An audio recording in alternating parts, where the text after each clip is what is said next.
বুঝি না তোমাদের যে কেন এত আইসক্রিমের ভিডিও ভাল লাগে, আর তোমাদের এই ভাল লাগার ঠেলায় আমার প্রত্যেকদিন একটা করে আইসক্রিম কেনা লাগে। যাই হোক, আমের সিজন চলে আসছে, এখনো আম খাইতে পারলাম না। এই দুঃখে আমি সেভয়ের এই একদম আম আইসক্রিমটা কিনে নিয়ে আসছি। এই আইসক্রিমটা আগেও খাইছি, খাইতে পুরা আমের মতন, একেবারে কোনো তফাৎ নাই।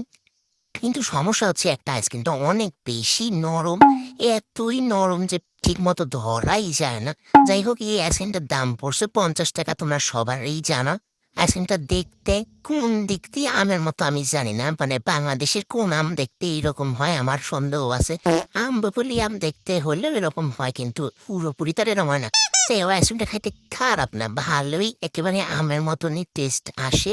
আইসক্রিমটা আমার অনেক ভালো লাগছে, শুধুমাত্র যদি একটু বেশিক্ষণ শক্ত থাকতো তাহলেই হইতো, এত বেশি নরম ল্যাবলা চ্যাবলা না হয়ে যদি একটু ভালো হতো তাহলেই হইতো। টেস্টটা একেবারে আমের মতো। আর একটা সমস্যা হচ্ছে আইসক্রিমটা একেবারে ঘেঁটি বেঁকা, মানে ঘাড় বেঁকা আর কি যাকে বলে। মানে আমার এটা একটা সমস্যা, কোনো কিছু পারফেক্ট ভাবে না হলে আমাকে কেন জানি মনে অনেক খুঁতখুত করে।